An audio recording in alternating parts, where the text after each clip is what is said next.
जब हम किसी की पहचान के विषय में बात करते हैं तो उस विषय की स्थिति के बारे में हमें ज्ञान नहीं होगा तो हम उस तह तक नहीं पहुंच सकते। इसलिए सर्वप्रथम हमें स्थिति के बारे में मालूम करना होगा। तो आज का हमारा प्रश्न है, आध्यात्मिक जगत में असमर्थ, समर्थ और पूर्ण समर्थ की परिभाषा क्या है। सर्वप्रथम हम असमर्थ की परिभाषा को समझते हैं। संपूर्ण सृष्टि के जितने भी लोक हैं, उन लोकों के स्वामी या समर्थ के अधीन जितनी भी आत्माएं या अन्य प्राणी हैं, वह सभी असमर्थ की श्रेणी में हैं। इसमें भी पुण्य और कर्मानुसार असमर्थ आत्माएं व अन्य प्राणियों की अनेक श्रेणियां हैं, जैसे निम्न, श्रेष्ठ, अतिश्रेष्ठ और एक विशेष श्रेष्ठ या परम श्रेष्ठ, जो किसी भी लोक के उस समर्थ का मुख्य अंश होता है। यह तो हुई असमर्थ की परिभाषा। अब समर्थ की परिभाषा। समर्थ की परिभाषा ने भाषा में हमने 3 बिंदु बनाए हैं। पहला बिंदु है, ब्रह्म या काल के 21 ब्रह्मांड में जितनी भी देवी देवता है और इसमें से जितने भी देवी देवताओं को अपने अपने लोक है,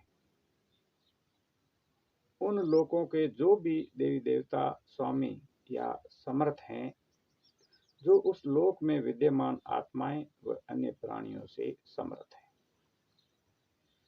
दूसरा बिंदु है, वह सभी समर्थ देवी देवता विधि विधान में समय अनुसार सिद्धि द्वारा गति करके पृथ्वी लोक पर आते जाते तो रहते हैं, लेकिन यह सभी समर्थ अपने वास्तविक स्वरूप में हम सभी मानव व अन्य प्राणियों को प्रत्यक्ष सामने दिखाई नहीं देते हैं। अब तीसरा बिंदु है, विधि विधान में समय और स्थिति अनुसार जब किसी भी लोक के स्वामी या समर्थ द्वारा पृथ्वी पर अवतार धारण करने की स्थिति बनती है, तब उससे पहले ही विधि विधान अनुसार उसी समर्थ के लोक से असमर्थ श्रेणी में एक विशेष श्रेष्ठ या परम श्रेष्ठ आत्मा का पृथ्वी पर मनुष्य चोले में किसी दंपति के यहाँ पूर्व निर्धारित पुण्य व कर्मानुसार उस विशेष श्रेष्ठ आत्मा का मानव चोले के रूप में जन्म हो जाता है।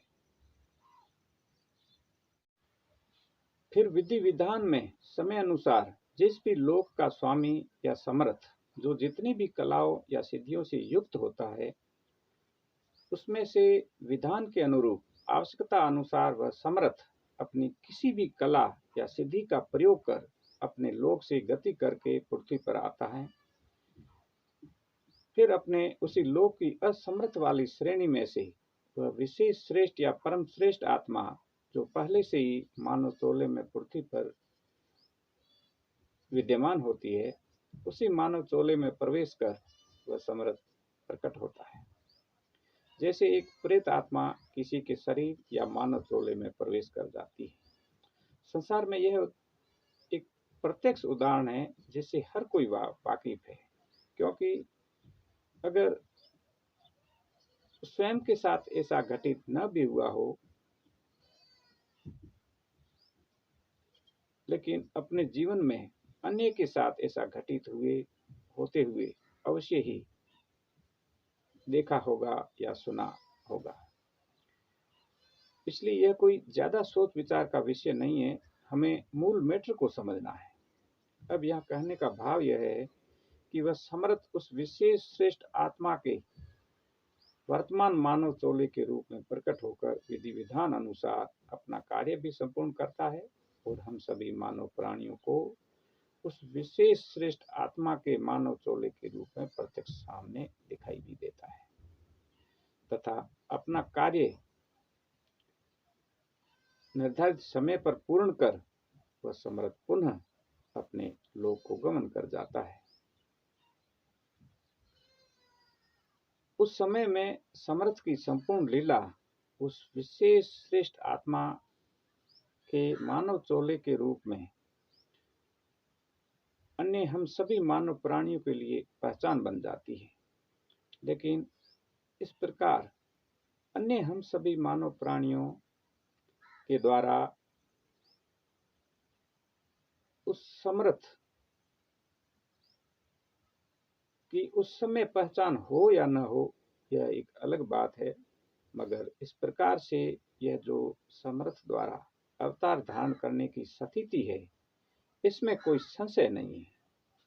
अब पूर्ण समर्थ के विषय में हम अगले एपिसोड में बात करेंगे। आज यहीं पर विराम देते हैं। धन्यवाद।